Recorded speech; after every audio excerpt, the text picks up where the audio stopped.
Mom said she'll handle all the costs, she always does. So I cleared out the family account.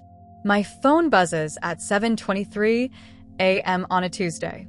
Before I even look at the screen, I already know. It's Mom, and she needs money. "Nia, baby, I hope you're sitting down," she says in that sweet voice she only uses when she's about to ask for something big. I've got the most wonderful news about Grandma's birthday party. I'm Nia Johnson, 32 years old, marketing director at a tech startup, owner of a cute 2-bedroom apartment in downtown Portland. On paper, I'm living the dream. In reality, I'm the family ATM with a pulse and a conscience they love to exploit. "What kind of wonderful news, Mom?" I ask, though my stomach is already sinking. I know that tone. It's the same one she used when she surprised me with the news that I'd be paying for my cousin Marcus's wedding venue because the deposit was due today, and you know how tight money is for everyone right now. Well, I've been planning something really special for your grandmother's 75th birthday. Not just a little get-together, honey. I'm talking about a real celebration. A weekend-long affair at the Riverside Resort. 3 days, 2 nights. The whole family will be there. My coffee suddenly tastes bitter. "Mom, that sounds expensive." "Oh, don't you worry about that," she says with a laugh that makes my skin crawl. "You know she'll handle it. She always does." And there it is. The phrase that's haunted me for the past decade. Not a question. Not a request. A statement. A fact as immutable as gravity or taxes. I want to scream, but instead, I hear myself saying, "How much are we talking about?" Well, the resort package is about $8,000 for the weekend. Then there's catering for 60 people. Your grandmother has so many friends, you know. Photography, decorations, entertainment. Oh, and I thought we could surprise her with that jazz quartet she loves so much. My calculator app is already open. I'm adding numbers while she talks, watching my savings account shrink in real time in my mind. 15,000. Maybe 18 with all the extras she hasn't mentioned yet. Mom, why can't everyone chip in? Jamal just got that promotion at the construction company. Kira's bakery has been doing better since. "Oh, honey," she interrupts, and I can practically hear her waving her hand dismissively. "You know how things are for them. Jamal's got his new baby to think about, and Kira's still recovering from that little setback with her business. But you're doing so well, sweetheart. This is nothing to you. Nothing to me. I think about my own dreams. The photography classes I've been wanting to take. The trip to Japan I've been saving for since college. The emergency fund I've been building because, unlike the rest of my family, I actually think about the future. Besides," Mom continues, "I already told everyone not to stress about money." I said, "Don't worry, Nia's got this covered. She always comes through for family." The weight of expectation sits on my chest like a boulder. This is my life. Not the successful career or the nice apartment or the carefully planned budget. This is my real life. Being the solution to everyone else's problems, the safety net they never had to weave for themselves because they knew I'd always be there to catch them. "I haven't agreed to this yet, Mom." Silence. Then a laugh. A genuine, from the belly laugh like I just told her the funniest joke she's ever heard. "Oh, Nia. You're so funny sometimes. Of course you'll do it. You love your grandmother, don't you? And you love us. This is what family does for each other." But that's the thing. It's never what family does for each other. It's what I do for them. When was the last time any of them paid for anything for me? When was the last time they even asked how I was doing without following it up with a request for money? I think back to last Christmas. I spent nearly $3,000 on gifts for everyone. Jamal got the leather jacket he'd been wanting. Kira got that professional mixer for her bakery. Mom got the weekend spa retreat. And what did I get? A $20 candle set from the drugstore and a lecture about how money isn't everything when I mentioned I was trying to save up for my own goals. The thing is, Mom says, pulling me back to the present, I might need the deposit by this weekend. You know how these fancy places are about securing dates. Of course she does. There's always a deadline. Always urgency. Never time to think or plan or God forbid, involve anyone else in the financial responsibility. I look around my apartment, my sanctuary that I worked 60-hour weeks to afford, that I furnished piece by piece with money I saved by bringing lunch to work and skipping nights out with friends. Everything here represents a sacrifice I made, a choice to be responsible, to be the kind of person who could take care of herself and others. But when did taking care of others become my only identity? I'll think about it. I say finally. Think about it.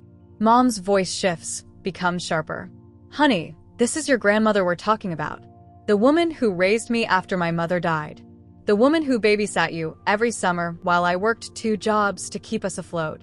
How can you say you'll think about it? And there's the guilt. The weapon she's wielded with surgical precision my entire life. The reminder that I owe everyone everything, that my success isn't really mine, it's theirs. It's the result of their sacrifices, their love, their investment in me. But as I sit here in my apartment, looking at the vision board I made last year with all the dreams I want to achieve, I can't help but wonder, when do I get to be the beneficiary of my own investment? When do I get to be more than just the family's financial insurance policy? I have to go, Mom. I'm doing a meeting. Okay, baby. But don't think too long, all right? Family is everything. And you know your grandmother would do anything for you. After I hang up, I sit in the silence of my kitchen, staring at my phone. On the screen, I can see my banking app, my carefully organized budget, my 5-year plan that somehow never seems to account for my family's emergencies. I think about Grandma, about the woman who taught me to braid my hair and always slipped me $5 when Mom wasn't looking. I do love her. I want her to have a beautiful birthday. But I'm starting to realize that loving someone and being their personal ATM aren't the same thing. And maybe, just maybe, it's time for the rest of my family to learn that lesson too. The question is, do I have the courage to teach it to them? My phone buzzes again. A text from Mom. Just talked to the resort. They can hold our date until Friday if we put down half the deposit. Love you, baby. You're the best daughter in the world. I stare at the message for a long time. Then I open my calculator app again and start adding up numbers. Not for the party this time, but for me. For the photography classes and the Japan trip and all the dreams I've been putting on hold because I was too busy being everyone else's solution. For the first time in years, I'm doing math that doesn't involve making someone else happy. And it feels terrifying and liberating and like the beginning of something I'm not sure I'm ready for. But maybe it's time to find out. That night, I can't sleep. I lie in bed staring at the ceiling, replaying Mom's words over and over. She always comes through for family. When did that become my defining characteristic? When did I stop being Nia the person and become Nia the checkbook? I get up and make tea, settling into my reading chair with the laptop. Maybe if I work on the quarterly marketing report, I can stop thinking about birthday parties and guilt trips and the suffocating weight of everyone's expectations. But instead, I find myself opening my banking app, scrolling back through months of transactions. There it is, a paper trail of my own generosity. Or stupidity. I'm not sure which anymore. March. $3,200 to Jamal's lawyer when he got that DUI. It was just one mistake, Nia. You know he's not like that. April. $1,800 co-signing fee and first month's payment for Kira's bakery loan. The one that went under 6 months later when she decided to take that creative break in Costa Rica. June. $900 for Mom's car repairs. I can't get to work without it, honey. You understand. August. $2,400 for my cousin Destiny's college tuition when her financial aid fell through. Education is so important, Nia. You know better than anyone. The numbers blur together. $15,000. $23,000. I stopped counting at $37,000 over the past year alone. Money that could have paid for my photography classes 3 times over. Money that could have bought me that trip to Japan and a new car. But that's not even the worst part. The worst part is remembering how it started. I was 8 years old when Dad left. I remember Mom crying at the kitchen table, surrounded by bills she couldn't pay. I remember her looking at me with those red-rimmed eyes and saying, "You're going to be different, Nia. You're going to be successful. You're going to make something of yourself, so this never happens to you. She wasn't wrong. I did work hard. Straight A's through school, while Jamal barely scraped by, and Kira spent more time socializing than studying. I got scholarships while they got second chances. I graduated debt-free, while they accumulated loans they never intended to pay back. But somewhere along the way, my success became their insurance policy. I remember the first time Mom used those magic words. I was 24, just landed my first real job with a decent salary.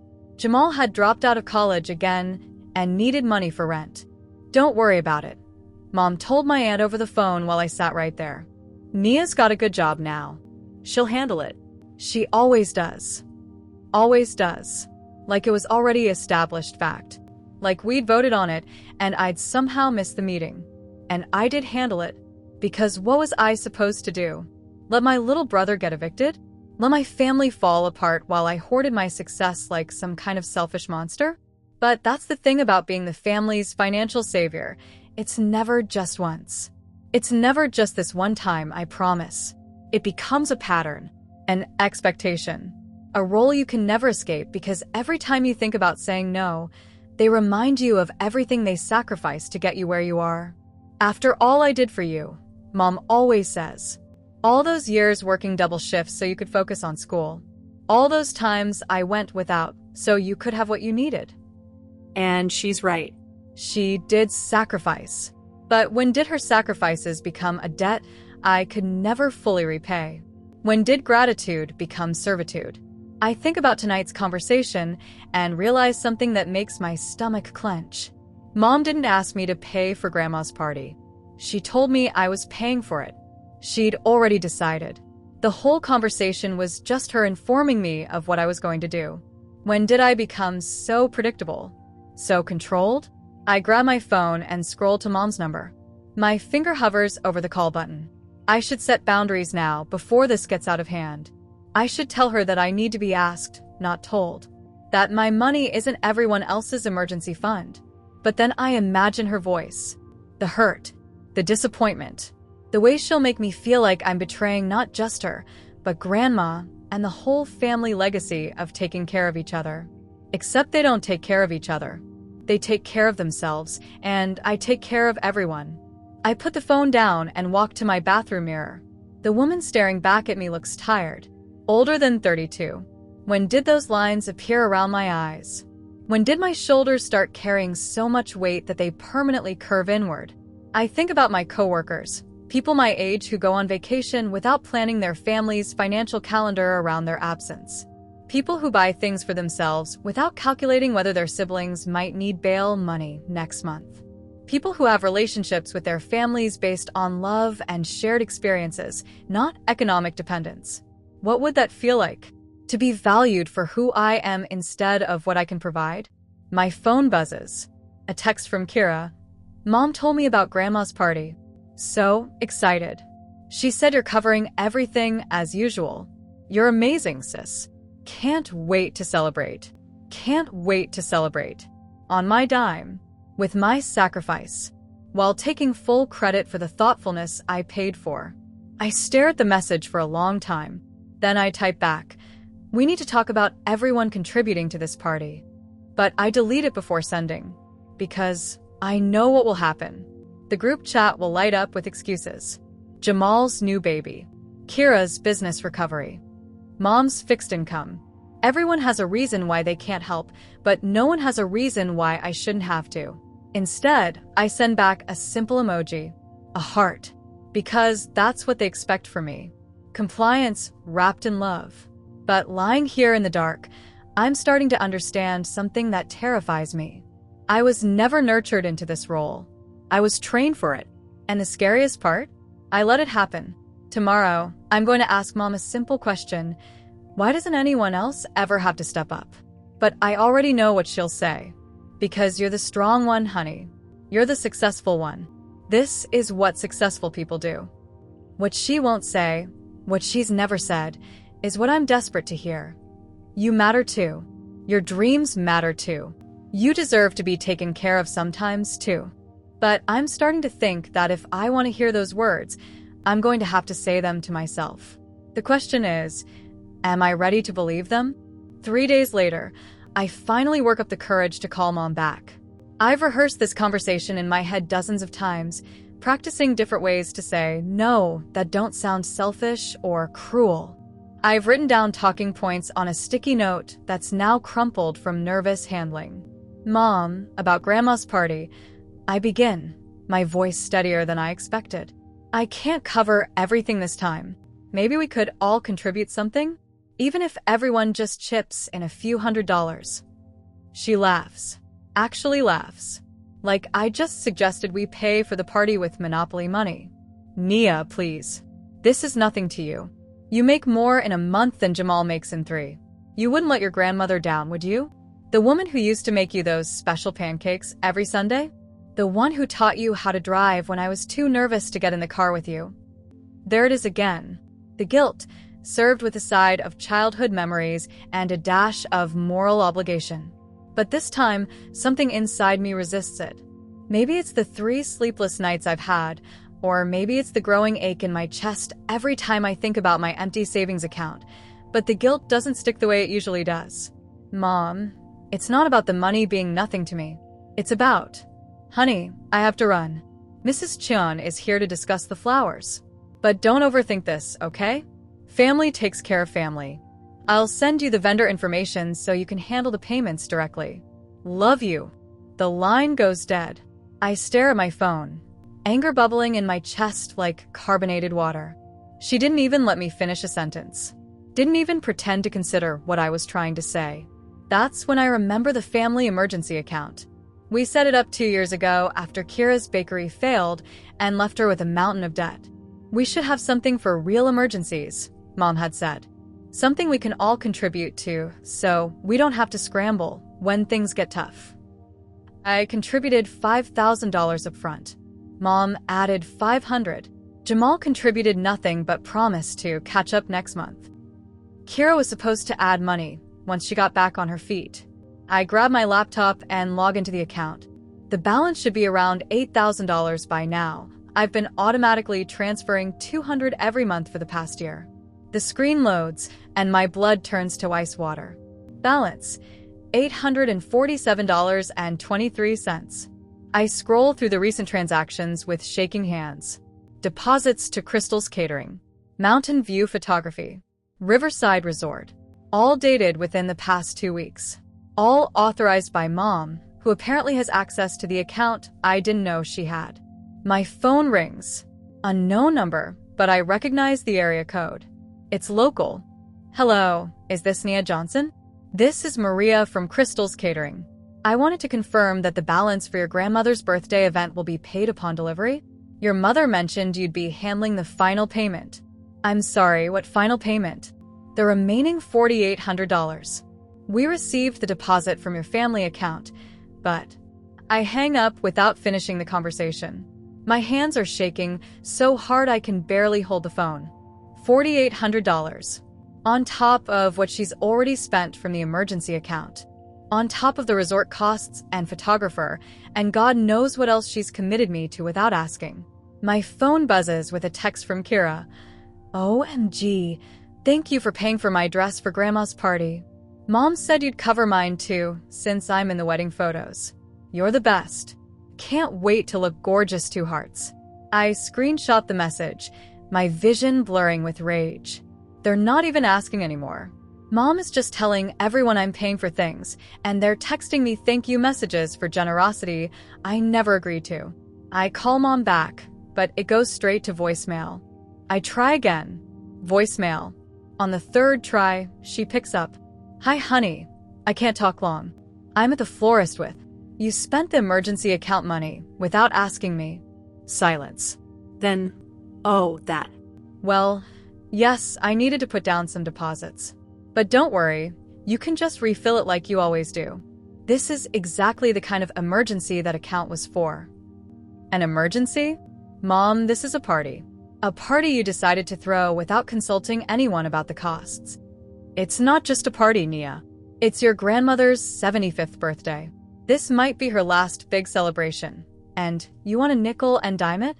You want to be the granddaughter who is too cheap to make her grandmother's milestone birthday special? The manipulation is so smooth, so practiced that I almost fall for it. Almost. But then I think about the photography classes I've been putting off for 2 years. The emergency fund I've been building in case I ever lose my job. The dreams I've been deferring because there's always someone else's crisis that takes priority. I never agreed to pay for this party, Mom. You can't just decide I'm paying for something and then spend money assuming I'll cover it. Nia Marie Johnson. Her voice drops to that tone she used when I was 7 and had broken her favorite vase. I am ashamed of you right now. Your grandmother raised you better than this. I raised you better than this. This is not who you are. But that's just it. I'm starting to think this is exactly who I am. Not the generous family savior they've painted me as, but someone with my own needs, my own dreams, my own right to say no. I have to go, I say quietly. Don't you dare hang up on me. We need to figure out how you're going to fix this situation you've created. Situation I've created. By not automatically opening my wallet the moment she decided to throw an expensive party. I hang up, and for the first time in my adult life, I don't call back to apologize. Instead, I open my laptop and start researching how to close a joint bank account. The planning dinner happens at Mom's house on Sunday evening. I almost don't go, but Grandma calls me personally to ask if I'll be there, and I can't disappoint her. She's the only one in this family who's never made me feel like a walking ATM. I arrive 15 minutes late, hoping to avoid the pre-dinner small talk where everyone pretends we're a normal, functional family. But as soon as I walk through the door, I can feel the tension. Mom's smile is too bright, too forced. Jamal won't make eye contact. Kira bounces over like nothing's wrong, but there's something performative about her enthusiasm. Nia's here. Mom announces loudly, like I'm the guest of honor instead of the reluctant financier of this entire operation. Now we can really start planning. Dinner is awkward. Everyone keeps glancing at me like I'm a bomb that might go off at any moment. Grandma, bless her heart, seems oblivious to the undercurrent of tension. She talks about how excited she is, how she never expected such a big celebration, how grateful she is that her family loves her so much. Every word makes the knot in my stomach tighten. After dinner, Mom stands up with her wine glass and taps it with a fork. I want to make a toast, she says, her voice carrying that familiar tone of practiced sentiment. To family, to love, and to my daughter Nia, who's handling all the costs for this beautiful celebration. She always comes through for us. She always does what's right for family. The room erupts in applause. Jamal finally looks at me, nodding approvingly like I've just agreed to donate a kidney. Kira raises her glass with a huge smile. Even my Uncle Marcus, who drove up from Salem, gives me a thumbs up. But all I can hear is that phrase again. She always does. Not she's choosing to help us. Not we're grateful she's willing to contribute. She always does. Like I'm a programmed robot. Like I don't have a choice. Like my compliance is as predictable as sunrise. I look around the table at all these faces. People I love. People I've sacrificed for. People who've never once asked me what I want or need or dream about. In this moment, I realize something that cuts deeper than any financial loss. I'm not their daughter or sister or granddaughter. I'm furniture. Useful, reliable, silent furniture that solves problems and asks for nothing in return.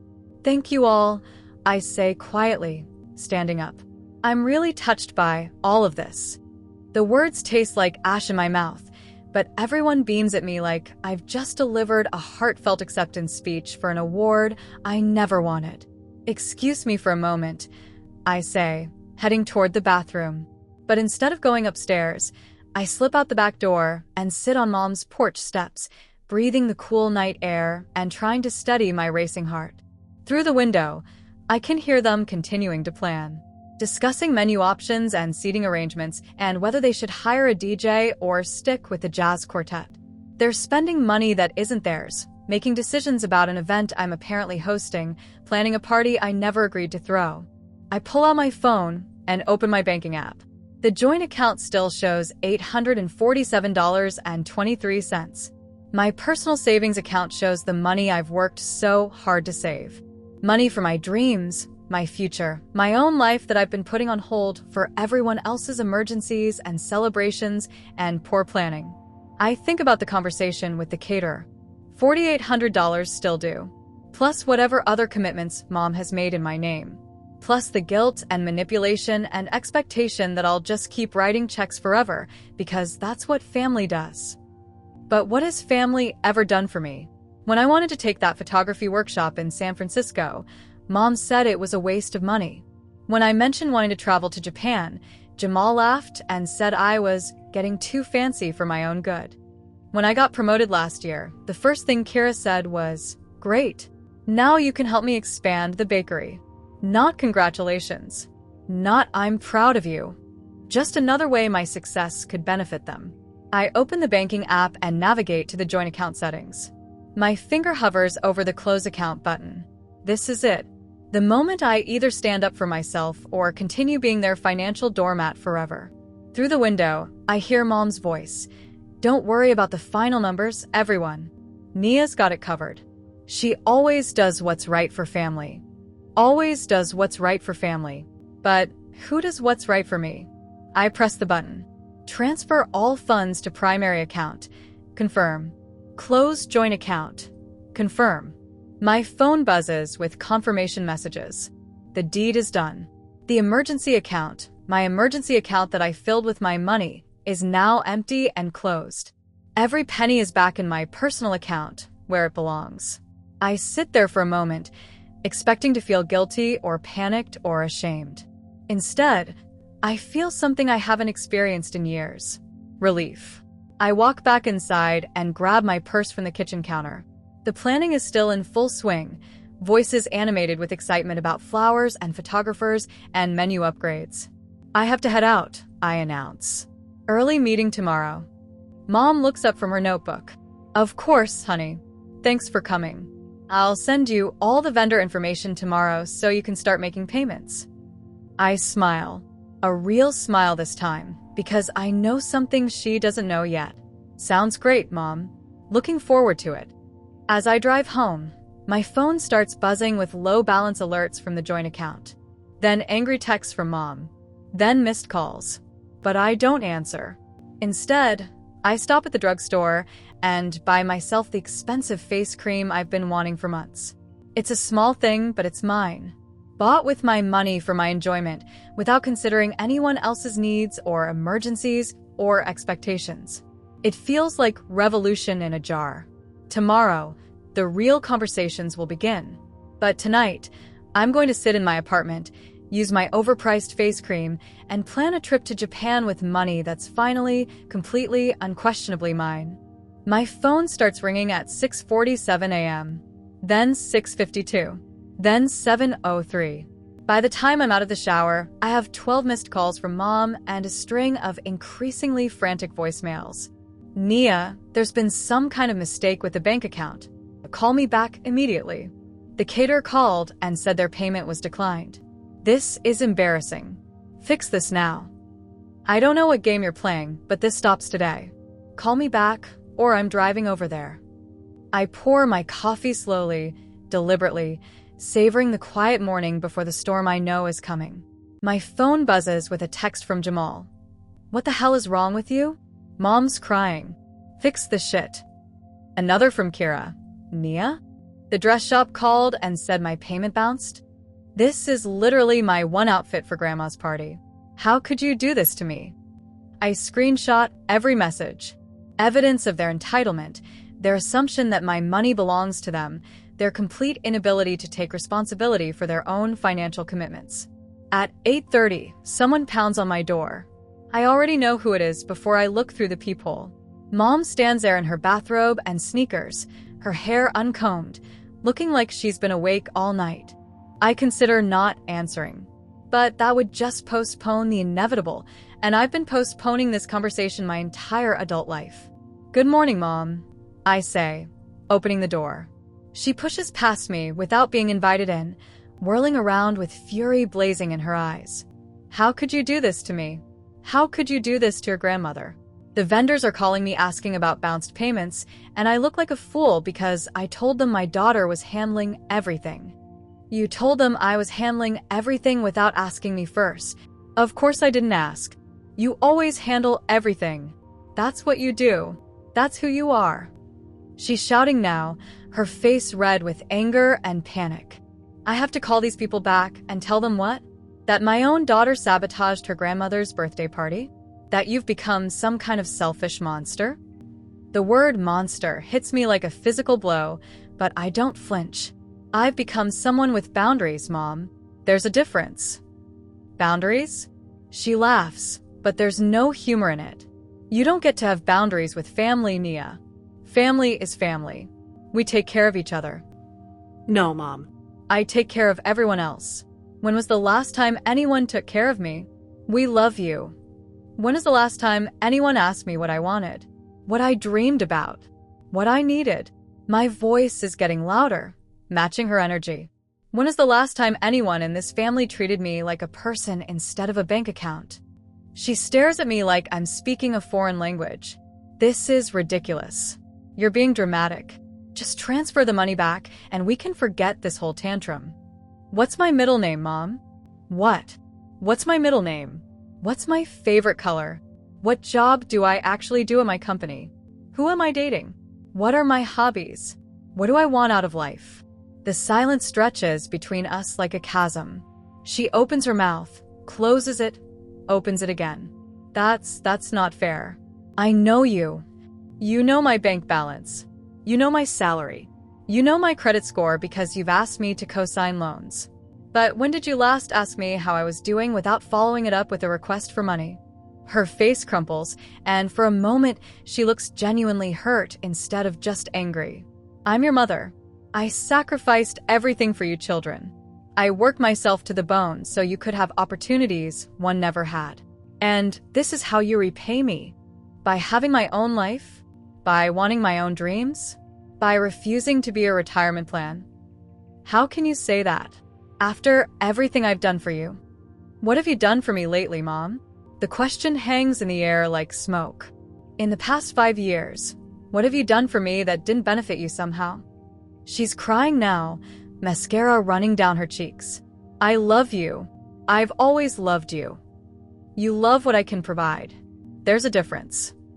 My phone rings. Mom's ringtone. We both look at it, confused. That's impossible, she says. I'm standing right here. I answer it. Hello. Nia? This is your mother. It's definitely Mom's voice, but she's standing 3 feet away from me with her mouth hanging open. I'm sorry, who is this? This is Patricia Johnson, your mother. I got your number from Jamal. We need to talk about this party situation. My blood turns to ice water. I look at the woman in my living room, the woman I've been calling Mom my entire life, the woman who's been spending my money and guilting me into compliance for decades. Mom, I whisper into the phone. Yes, honey. I heard about what happened with the account. I think there's been some confusion. I'm driving up from Sacramento right now. We need to discuss how my sister has been handling things. Sister. The woman in my living room, the woman I've called Mom for 32 years, isn't my mother. She's my aunt. And suddenly, everything makes terrible, perfect sense. I hang up the phone and stare at this woman who raised me, who manipulated me, who turned me into the family ATM while my real mother lived 3 hours away, completely unaware of what was happening. Who am I to you? I ask quietly. Aunt Patricia, not Mom, never Mom. Looks like a deer caught in headlights. Who am I to you when I'm not paying for things? She doesn't answer. She just grabs her purse and walks toward the door. Patricia, I call after her. She stops but doesn't turn around. The answer is nobody. I'm nobody to you when I'm not useful. The door slams behind her, and I'm alone in my apartment with the devastating truth. I've been living a lie my entire life. And the woman who stole my childhood, my money, and my sense of self just walked out of my life as easily as she's been walking all over it for decades. My phone rings again. My real mother calling back. This time, I'm ready to answer. Nia? Sweetheart, are you there? The voice is familiar yet strange, like a song I heard once long ago and never forgot completely. I sink into my reading chair, gripping the phone with trembling hands. "I'm here," I whisper. "Oh, honey, there's so much pain in those 2 words. I've been looking for you for so long. When Patricia moved after your father left, she said she was taking you kids somewhere I'd never find you. She said it was better that way, that you needed stability, and I was too broken after the divorce to give you what you needed." The room spins around me. "You looked for me? Every year on your birthday.